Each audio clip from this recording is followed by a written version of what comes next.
Queen Valara stood on her palace balcony, her tall blue form casting a long shadow across the crystal floor. The purple sky of her home world stretched before her, filled with floating cities and silver ships. But today, she only watched one small shuttle coming down through the clouds. Her heart beat fast inside her chest. The shuttle carried news about her daughter. Princess Lyrian had been missing for 12 long years. 12 years since her exploration ship had disappeared near the edge of their galaxy. 12 years of searching empty space and finding nothing. The Queen's hands gripped the crystal rail. Her skin glowed with a soft blue light, the way all Zephyrians glowed when they felt strong emotions. Behind her, the royal guard stood silent. They knew better than to speak when their queen was worried. The shuttle landed in the courtyard below with a soft hiss. Steam rose from its metal hull as the engines cooled down. Queen Valara watched as the door opened slowly. Her breath caught in her throat. A figure stepped out. Tall and blue like all Zephyrians, but wearing strange clothes. Not the flowing robes of royalty, but simple pants and a shirt like the working people wore. The figure looked up at the palace, and Queen Valara saw her daughter's face for the first time in 12 years. "Lyrian," the queen whispered. But something was wrong. Princess Lyrian was not alone. She held the hands of two small creatures, two human children. The queen had never seen human children before. They were tiny compared to Zephyrians, with soft pink skin and small round faces. The boy looked about 8 years old, with dark hair and brown eyes.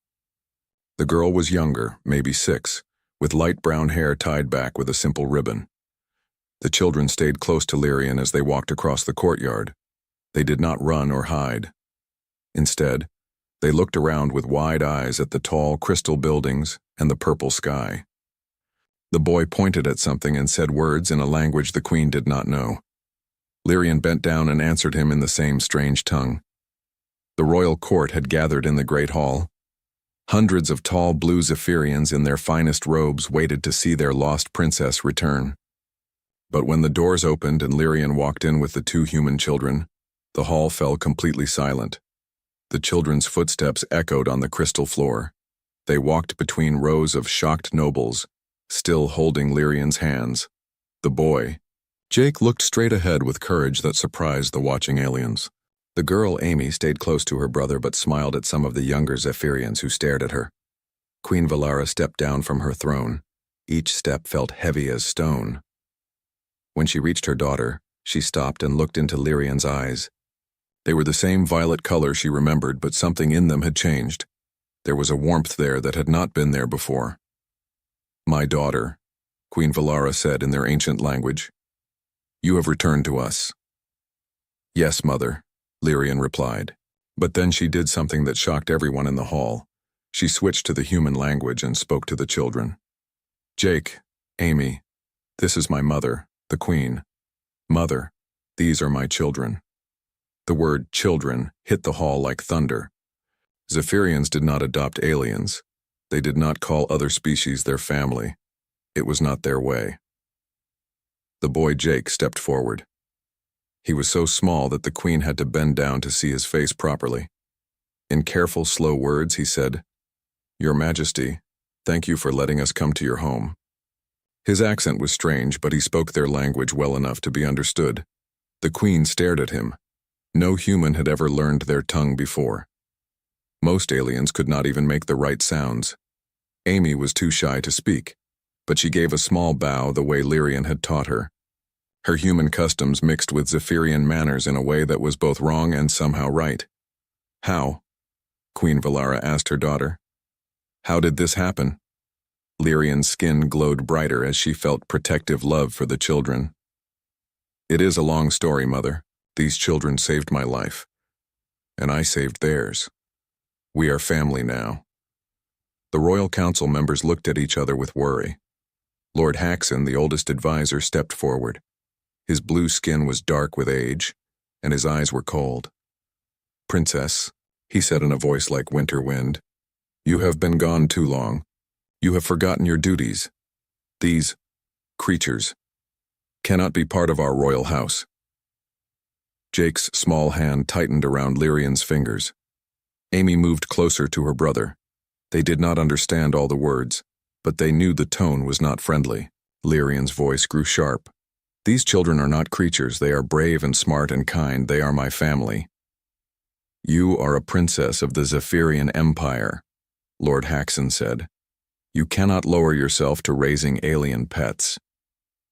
The words hung in the air like poison.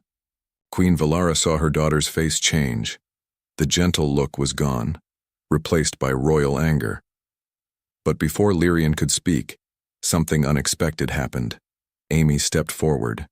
The tiny human girl looked up at the tall, scary alien lord and said in perfect Zephyrian, "We are not pets, we are people. And Lyrian is our mother." Her voice was small but clear. Every person in the great hall heard her words. A 6-year-old human child had just defended herself to one of the most powerful lords in the empire. Queen Valara looked down at the small girl with new eyes. There was something special about these humans, something that had changed her daughter from a cold princess into a warm mother. "We will talk more tomorrow," the queen announced. "Tonight, you rest. All of you." As the royal family left the great hall, the court began to whisper. Some voices were angry. Others were curious, but everyone agreed on one thing. Nothing would ever be the same again. That night, Queen Valara stood again on her balcony. Below in the guest quarters, she could see light from Lyrian's window. Inside, her daughter was probably reading bedtime stories to 2 human children, speaking in words from a distant world. The queen touched the crystal rail and wondered what stories those children would tell her about her missing daughter. What had happened in those 12 lost years? And why did seeing Lyrian with them make her feel like her daughter had finally come home? The next morning, Queen Valara called the royal council to meet in the small chamber. She wanted to hear her daughter's story before the whole court demanded answers. Lord Haxon sat at the long crystal table with 5 other advisors. All of them looked serious and worried. Lyrian entered the room alone. She had left Jake and Amy with the palace teachers, who were amazed to find that human children could learn so quickly. The princess wore simple clothes again, not royal robes.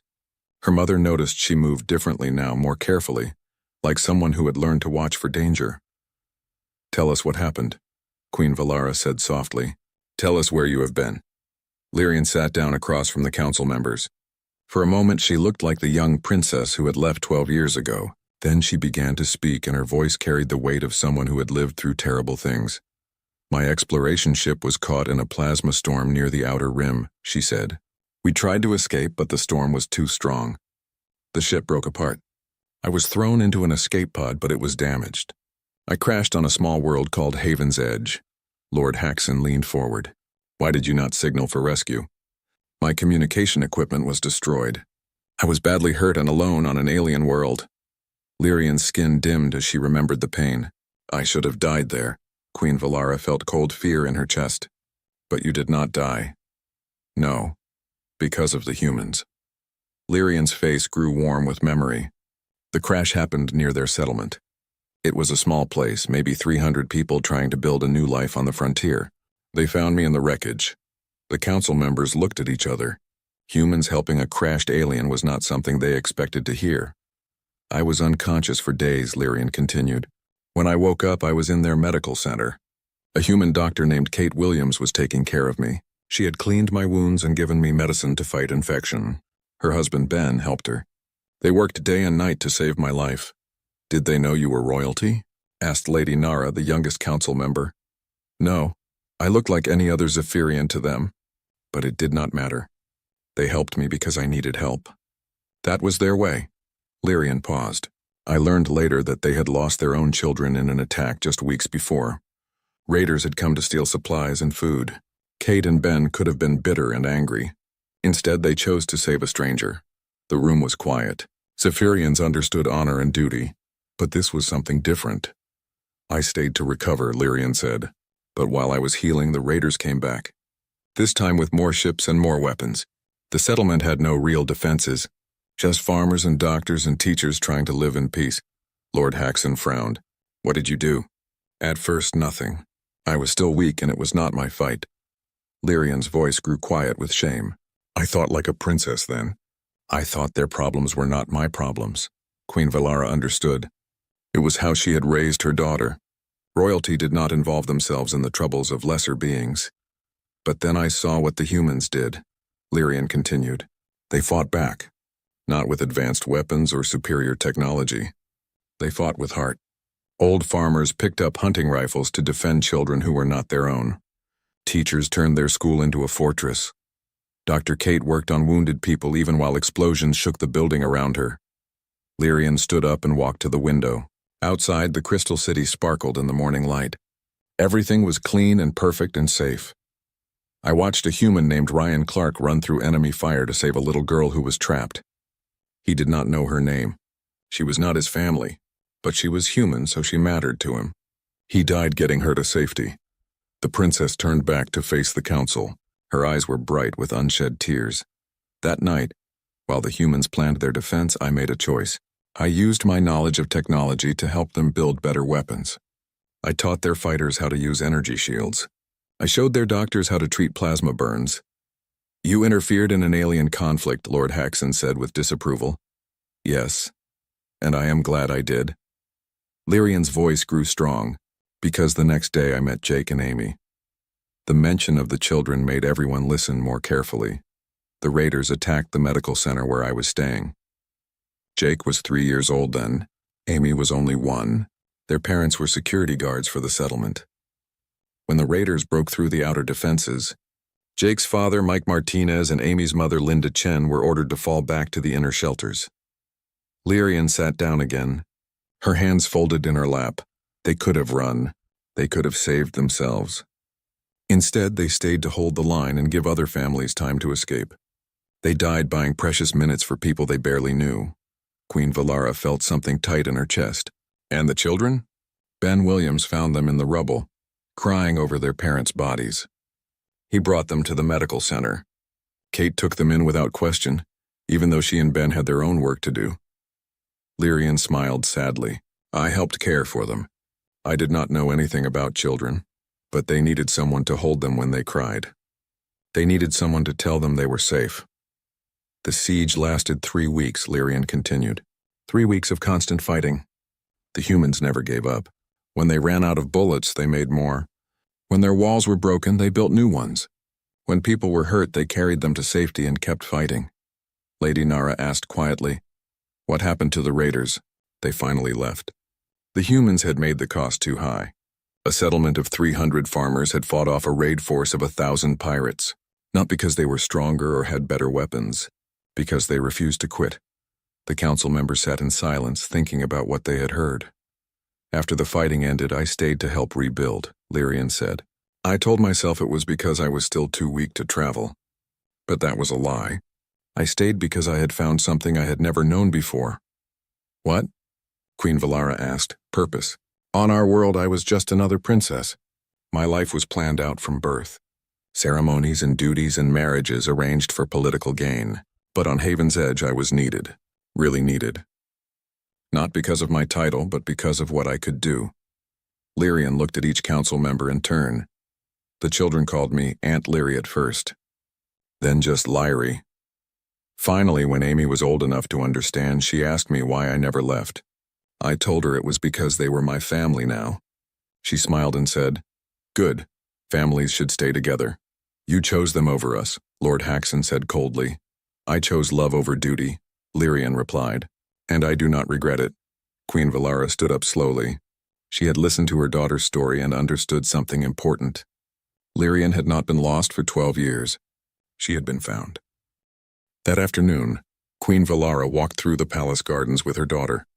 The crystal trees sang in the wind, making soft music that had comforted Zephyrian royalty for thousands of years. But today the queen found no peace in the familiar sounds. The council does not understand, she said to Lyrian. They think you have been corrupted by spending time with a primitive species. Lyrian stopped beside a fountain that flowed with liquid light. They are wrong, Mother. The humans are not primitive. They are something else entirely. What do you mean? Lyrian looked up at the purple sky where Zephyrian ships moved in perfect formation. Everything on their world was ordered and controlled. Beautiful but cold. Let me tell you about the years after the siege, she said. The years when I learned what humans really are. Queen Valara sat on a crystal bench and listened. The settlement was damaged badly, Lyrian began. Half the buildings were destroyed. The water system was broken. Crops were burned. Most species would have given up and moved somewhere else, but not humans. Lyrian sat beside her mother, her voice growing warm with memory. The morning after the last raider ship left, Ben Williams stood in the town square and made a speech. He was tired and hurt and covered in dust from the fighting. He said, "We are not leaving. This is our home. We will build it better than before." And they believed him? More than believed. They acted, Lyrian smiled. That same day, people began clearing rubble. Children too young to lift heavy stones carried water to the workers. Old people who could barely walk sat in the shade and mended torn clothes. Everyone did something. The Queen tried to imagine such a scene. On their world, rebuilding would be done by specialized crews with proper equipment and careful planning. It would take years. How long did it take them? She asked. 6 months for the basic repairs. 2 years to make it better than it was before. Lyrian's eyes shone, but that was not the amazing part. The amazing part was watching Jake and Amy grow up during those years. Queen Valara thought of the 2 small humans she had met yesterday. Tell me about them. Jake was 4 when the rebuilding started. He wanted to help with everything. Too small to carry big tools, so he learned to sort screws and bolts. Kate Williams taught him to read using equipment manuals so he could help find the right parts. By the time he was 6, he knew more about water systems than most adults. Lyrian stood and began walking again. The Queen followed. Amy was different. She watched everything and remembered it all. When she was 3, she started following Dr. Kate around the medical center. She learned to count by organizing medicine bottles. She learned colors by sorting bandages. By age 5, she could take blood pressure and wrap wounds. They sound intelligent, Queen Valara admitted. Intelligence was just the beginning, Lyrian said. What made them special was their hearts. They reached a part of the garden where rare flowers bloomed in impossible colors. The Queen remembered planting some of these with Lyrian when her daughter was young. I was there the day Jake decided to become a teacher, Lyrian continued. He was 7 years old. A new family had arrived at the settlement, refugees from another raider attack. Their little boy was scared and would not talk to anyone. Jake spent 3 days sitting with him, sharing his toys and food until the boy finally smiled. That sounds kind, but hardly remarkable. Lyrian shook her head. You do not understand. Jake did not just sit with him. He researched trauma in children using the settlement's computer system. He learned about different ways to help scared kids. Then he taught other children what he had learned so they could help too. Queen Valara felt surprised. A 7-year-old human had done research and taught others? That seemed advanced even for a young Zephyrian. Amy was the same way, Lyrian said. When she was 6, she noticed that some of the elderly humans were getting sick more often.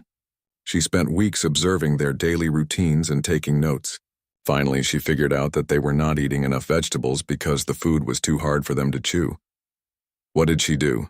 She convinced Dr. Kate to start a program making softer foods for older people. But Amy did not stop there. She organized the other children to visit the elderly every day and share meals with them. Sickness among the older humans dropped by half within a month. The Queen walked in silence for a while, thinking about what she had heard. These human children seemed remarkable, but she sensed there was more to the story. You speak of kindness and intelligence, she said finally. But what about strength? What about the courage needed to survive in a hostile galaxy? Lyrian's face grew serious. I was wondering when you would ask about that. They reached a small clearing where the afternoon light fell through crystal leaves in patterns of blue and gold. Lyrian sat on the grass and looked up at her mother. The test came when Jake was 8 and Amy was 6. Just 6 months ago, Queen Valara felt a chill of worry. What happened? The raiders came back. Different ones, but with the same goals. They wanted our food, our technology, and our people as slaves. Lyrian's skin began to glow with anger. This time they brought 3 ships and 500 fighters. They thought the settlement would be easy to take after so many years of peace. Were you ready for them? As ready as we could be. But we were still just farmers and doctors and teachers. The raiders were professional killers with military weapons. Lyrian pulled up a blade of crystal grass and watched it shimmer. The adults made plans to evacuate the children to hidden shelters while the fighters held them off. Queen Valara nodded. That sounded like a sensible strategy. Jake and Amy refused to go. The Queen blinked in surprise. They were just children. Yes, but they had spent years learning from the adults around them. Jake had studied the settlement's defense systems. Amy had memorized the medical procedures for treating battle wounds. They said they could help, and they were right. Lyrian stood up and faced her mother directly. When the attack began, Jake coordinated communications between the different defense teams. He stayed calm under fire and made sure everyone knew where the raiders were and what they were doing. Amy ran supplies to the fighters and treated wounded people in the field hospitals. That sounds dangerous for children so young. It was. But they did not run or hide or cry. They saw that their family needed them, and they chose to be brave. Lyrian's voice grew soft with pride. I watched Amy crawl through enemy fire to reach a wounded guard. She was so small that the raiders' shots went over her head. She dragged him to safety and stopped his bleeding while explosions shook the ground around them. Queen Valara felt something strange in her chest. Was it admiration for these tiny aliens? Jake did something even more incredible, Lyrian continued. When the raiders broke through our outer defenses, he volunteered to stay behind and operate the emergency protocols. That meant manually sealing blast doors to slow down the enemy advance. But that would trap him with the raiders. Yes, he knew that. He was 8 years old, and he chose to sacrifice himself to buy time for others to escape. Lyrian's eyes filled with tears.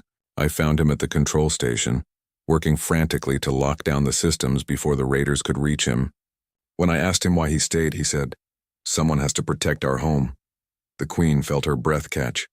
Such courage from one so young was extraordinary. What happened to him? I carried him out myself, fighting through 3 corridors of enemy soldiers to get him to safety. Lyrian smiled through her tears. He never stopped helping. Even while I was carrying him, he was calling out enemy positions and suggesting tactics. Queen Valara sat down heavily on a nearby stone. These were not the actions of a primitive species. These were the actions of heroes. The settlement won again, Lyrian concluded. Outnumbered and outgunned, but never outfought. The humans never give up, never surrender, never stop caring for each other. The Queen looked at her daughter with new understanding, and that is why you chose to stay with them. That is why I chose to become one of them, Lyrian corrected. They taught me that strength is not about power or technology. It is about choosing to do the right thing even when it costs you everything. Queen Valara stood up slowly. In the distance, she could hear children's laughter from the palace courtyards. Her grandchildren were playing with young Zephyrian nobles, sharing games from 2 different worlds. "You have changed, my daughter," she said quietly. "Yes," Lyrian agreed. "I hope I have changed for the better." As they walked back toward the palace, Queen Valara wondered if change might be coming for all of them. 3 days later, the Royal Council met in emergency session. Word of the human children had spread throughout the empire, and many nobles were angry. Lord Haxon stood before the assembled court, his blue skin dark with disapproval. "We cannot allow this to continue," he declared. "Princess Lyrian has forgotten her duty to our people. These alien creatures have no place in our royal house." Murmurs of agreement echoed through the great hall, but Queen Valara noticed that not everyone seemed convinced. Some of the younger nobles looked curious rather than angry. "What do you propose?" the Queen asked. "The princess must choose," Lord Haxon said firmly. "Her royal duties or these human pets. She cannot have both." Before Queen Valara could respond, Princess Lyrian stood up from her seat. She had been quiet during the debates, letting others argue about her future. Now her voice rang clear across the hall. "I will not abandon my children," she said. "They are part of my family now." "Then you are no fit to be our future queen," Lord Haxon replied coldly. Queen Valara had heard enough. She rose from her throne, and the hall fell silent. When she spoke, her voice carried the authority of centuries of rule. "There will be a test," she announced. "If these human children can prove they are worthy of our house, then they may stay. If they fail, Princess Lyrian must choose between her crown and her adopted family." Lord Haxon smiled with satisfaction. "What manner of test, Your Majesty?" "The same trials we give to young Zephyrian nobles," the Queen said. "Tests of intelligence, strategy, and courage. If they can pass these challenges, then we will know they truly belong among us." Lyrian felt fear grip her heart. The trials were designed for Zephyrian children with years of formal education and natural abilities that humans did not possess. Jake and Amy were smart and brave, But they were still just children from a frontier settlement. When will the tests begin? Lyrian asked. Tomorrow, Queen Valara replied. We will start with the challenge of numbers. That night, Lyrian sat with Jake and Amy in their guest quarters. She tried to explain what would happen, but the children seemed more excited than afraid. So we have to solve math problems? Jake asked, his eyes bright with interest. Not just math, Lyrian said carefully. Complex calculations that even adult Zephyrians find difficult. And if you fail any of the 3 tests, we will have to leave this place forever. Amy looked up from the book she was reading. It was a simple story about Zephyrian history, but she was already on the 3rd chapter. What are the other 2 tests? Strategy and courage, Lyrian replied. You will have to prove you can think like leaders and act like heroes. Jake and Amy looked at each other. They had faced raiders and helped rebuild their settlement. They had learned to solve problems and help their community. Maybe these tests would not be so different. The next morning, the royal court gathered in the Hall of Trials. It was an ancient room with crystal walls that showed complex mathematical equations floating in the air.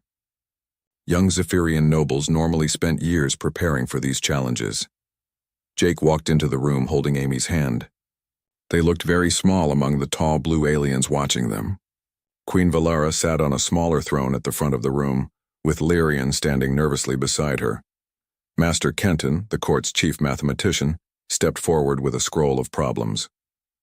He was old even by Zephyrian standards, and he had been testing noble children for over a century. The first challenge, he announced, requires solving 3 mathematical puzzles. You have 1 hour. He activated the crystal displays and numbers began flowing across the walls. The first problem involved calculating fuel efficiency for a space fleet.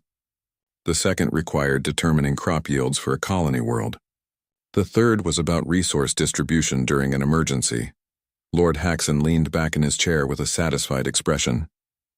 These problems required knowledge of advanced mathematics and space technology that no human child could possibly possess. But Jake surprised everyone. Instead of staring at the complex equations, he closed his eyes and thought about his life on Haven's Edge. Fuel efficiency was just like calculating how much water the settlement needed each day. Crop yields were similar to figuring out food supplies during the siege. Resource distribution was exactly what Amy had done when organizing care for elderly settlers. He opened his eyes and began to work. Amy watched her brother for a moment, then started on her own approach. She had learned to solve problems by breaking them into smaller pieces. Dr. Kate had taught her that complex medical procedures were just many simple steps done in the right order. The court watched in amazement as the 2 human children wrote solutions on crystal tablets. They did not use the traditional Zephyrian methods. Instead, they applied practical knowledge from their real-world experiences. Jake finished first. His fuel calculations were slightly different from the standard formula, but when Master Kenton checked them, they were actually more efficient than the expected answer. Amy's approach to resource distribution was completely original, but it would save both time and supplies. Impossible, Lord Haxon muttered. Interesting, Queen Valara said thoughtfully. The second test took place in the strategy chamber, where holographic battles played out on a massive display table. Commander Zara, the Empire's finest military tactician, presented the challenge. You must defend a colony from 3 different attack scenarios, she explained. Show us your battle plans. The first scenario showed raiders attacking a mining outpost. The second involved defending a trade route through asteroid fields. The third was a siege situation very much like what Jake and Amy had lived through. Amy stepped forward first. She studied the holographic display carefully, then began moving virtual ships and defensive units. Her plan for the mining outpost was simple but clever. Instead of fighting the raiders directly, she suggested evacuating the valuable equipment and collapsing the mine tunnels to deny the enemy their prize. Commander Zara frowned. That destroys the colony's economic value. But it saves the people, Amy replied. You can always build new mines. You cannot bring back dead miners. Jake took the second challenge. The asteroid field battle reminded him of games he used to play with other children, but with real consequences. He studied the enemy fleet patterns and noticed something the commanders had missed. The raiders are not trying to control the trade route, he said. They are herding our ships toward this asteroid cluster. There must be a trap waiting there. He was right. Hidden sensors revealed enemy ships lurking among the asteroids. Jake's alternative route would avoid the ambush entirely. For the final challenge, both children worked together. The siege scenario was almost exactly like their own experience. They coordinated defenses, planned supply distribution, and organized civilian evacuations with the confidence of veterans. How do they know so much about siege warfare? Commander Zara asked Lyrian quietly. Because they lived through it, Lyrian replied. The third and final test was courage. This had always been the most dangerous trial, where young Zephyrians faced simulated life-or-death situations to prove their bravery. General Vex led them to the Combat Training Center, where holographic environments could create any scenario. The test was simple. Face 3 dangerous situations and show that you would protect others even at risk to yourself. The first simulation placed them in a burning building with trapped civilians. The second was a spacecraft emergency with failing life support. The third was a direct combat situation against armed enemies. Jake and Amy entered each simulation together. In the burning building, Jake used his knowledge of structural engineering to find safe evacuation routes, while Amy provided first aid to injured people. They worked as a team, covering each other's weaknesses. During the spacecraft emergency, Amy took charge of medical triage while Jake managed the technical repairs. Neither of them panicked, even when the simulation made it seem like they might die. But it was the combat scenario that truly impressed the watching court. When faced with armed enemies threatening a group of civilians, both children immediately put themselves between the attackers and the innocent people. They used tactics and teamwork that soldiers twice their age would admire. They fight like they have done this before, General Vex observed. Because they have, Lyrian said proudly. When the tests were over, the court fell silent. Jake and Amy had not just passed the trials. They had excelled at them, showing abilities that impressed even the most experienced Zephyrian officials. Master Kenton stood first. In 40 years of testing noble children, I have never seen more creative problem-solving. Commander Zara nodded. Their strategic thinking is beyond their years. They understand warfare not from books, but from experience. General Vex crossed his arms. They have the courage of seasoned warriors and the hearts of protectors. I would be honored to serve beside them. Even Lord Haxon seemed shaken. These were not primitive alien creatures. They were remarkable individuals who had proven themselves worthy of respect. Queen Valara stood slowly. The tests are complete. Jake Martinez and Amy Chen have passed every challenge set before them. They have proven themselves worthy of our house. She looked directly at Lord Haxon. Do you still believe they are just pets? The old lord was quiet for a long moment. Finally, he bowed his head. I was wrong, Your Majesty. They are extraordinary. Lyrian felt tears. 6 months had passed since Jake and Amy became princes of the Zephyrian Empire. The news had spread across the galaxy like wildfire, shocking every alien species that heard it. The mighty Zephyrians, proud and ancient rulers of 1,000 worlds, had adopted human children into their royal family. Queen Valara stood in her private study, reading reports from across the empire. Some worlds were angry about the decision, others were curious, but all of them were watching to see what would happen next. A soft knock at the door interrupted her thoughts. Enter, she called. Princess Lyrian walked in, followed by Jake and Amy. The children had grown in the past months, not just taller but more confident. They wore modified Zephyrian robes that had been adjusted for their smaller size, and both carried data tablets like young scholars. Mother, we need to talk, Lyrian said seriously. Queen Valara gestured for them to sit. Jake and Amy climbed onto chairs that were too big for them, their feet swinging freely as they settled in. What troubles you? The Queen asked. Amy spoke first, her voice clear and determined. We have been studying the Empire's diplomatic records. There are problems that need fixing. Jake nodded and activated his tablet. Holographic displays filled the air around them, showing star maps and trade routes. The Krillian colonies have been asking for help with their food shortage for 3 years. The Vorthan mining worlds need medical supplies. The Nexus trade stations are having problems with pirates. Queen Valara looked at the displays with surprise. These were complex issues that her adult advisors had been debating for months. How do you know about these matters? We asked to see the reports, Amy said simply. Master Kenton has been teaching us about government and economics. We wanted to understand how the Empire works. Lyrian smiled proudly. They have been spending 12 hours a day in the Imperial Library, reading everything they can find. Jake manipulated the holographic display, highlighting specific problem areas. The Krillian food shortage could be fixed by sharing farming techniques from the human agricultural worlds. Humans know how to grow crops in difficult conditions because we have had to learn how to survive, Amy added. The Vorthan medical crisis is happening because they do not have enough doctors, but human medics could train their people quickly using simplified procedures that Dr. Kate taught us. Queen Valara leaned forward with interest. What about the pirate problem? Jake grinned, and for a moment he looked like the 8-year-old boy he still was. That one is easy. The pirates are using hit-and-run tactics because the trade stations fight alone, but if they coordinated their defenses like humans do, the pirates would not be able to succeed. The Queen stared at her grandchildren. In 6 months they had analyzed problems that had puzzled experienced diplomats and found practical solutions based on human experience. You want the Empire to adopt human methods, she said. Slowly. We want the Empire to learn from everyone, Amy corrected. Humans have good ideas about cooperation and innovation. Zephyrians have good ideas about organization and technology. Krillians are excellent engineers. Vortans are natural explorers. Every species has something valuable to offer. Lyrian spoke quietly. They are not just suggesting policy changes, Mother. They are proposing a new way of thinking about the Empire itself. Queen Valara understood.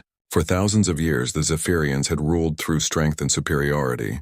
They had always seen themselves as the most advanced species, with other aliens as subjects to be managed. But her grandchildren were suggesting something radical, true partnership. The other noble houses will not accept such changes easily, she warned. Jake looked directly at his grandmother with eyes full of determination. Then we will prove that cooperation works better than domination. We will show them results. Over the following weeks, Queen Valara watched her grandchildren put their plans into action. With her permission, they began small pilot programs to test their ideas. The first success came from the Krillian food crisis. Amy organized a team of human agricultural specialists to work with Krillian farmers. Instead of simply providing food aid, they taught new farming techniques adapted to Krillian soil conditions. Within 2 months, crop yields increased by 40%. Jake tackled the Vorthan medical shortage by creating an exchange program. Human medics went to Vorthan worlds to provide emergency care while training local doctors. Vorthan mining engineers came to human worlds to improve extraction techniques. Both species benefited from the partnership. The pirate problem required more creativity. Jake and Amy worked with Admiral Torres, a human fleet commander, and General Vex to create the first multi-species defense force. Human tactics, Zephyrian technology, and Krillian engineering combined to build mobile defense platforms that could protect entire trade routes. When the pirates attacked the Nexus stations again, they faced coordinated resistance from 3 different species working as one unit. The raid was defeated so decisively that pirate attacks in that sector stopped completely. News of these successes reached every corner of the Empire. More importantly, it reached other governments throughout the galaxy. Ambassador Kree of the Antarian Republic requested a formal meeting with Queen Valara. The Antarians had been enemies of the Zephyrian Empire for over a century, fighting border wars and trade disputes that never seemed to end. Your Majesty, Ambassador Kree said during their meeting, we have been watching the changes in your empire with great interest. The cooperation between species is impressive. Queen Valara smiled. My grandchildren believe that former enemies can become future allies. Are you willing to test that theory? The negotiations were difficult. Centuries of mistrust could not be erased overnight. But Jake and Amy sat in on many of the discussions, asking innocent questions that somehow cut through complex diplomatic language to reach the heart of each issue. Why do the Antarians and Zephyrians fight over the Meridian system? Amy asked during one heated debate. Ambassador Kree and Lord Haxon both began explaining historical claims and territorial rights. Amy listened patiently, then asked another question. But what do both sides actually need from those worlds? It turned out that the Antarians needed rare minerals for their technology, while the Zephyrians wanted the system for its strategic location. Jake suggested a simple solution: joint mining operations with shared profits and mutual defense agreements. Children see solutions where adults see only problems. Ambassador Kree observed privately to Queen Valara. The first Antarian-Zephyrian cooperation treaty was signed 3 months later. It was a small agreement about trade and scientific exchange, but it marked the beginning of something larger. Other species took notice. The hegemony of rings sent observers to study Zephyrian integration policies. The Crystal Alliance proposed cultural exchange programs. Even the isolated void dwellers expressed interest in limited contact. 1 year after Jake and Amy had arrived on the Zephyrian homeworld, Queen Valara called a grand assembly. Representatives from dozens of species gathered in the Great Hall to witness something unprecedented. The official coronation of the first human princes in galactic history. Jake and Amy stood before the assembled delegates wearing specially made robes that combined elements from both human and Zephyrian traditions.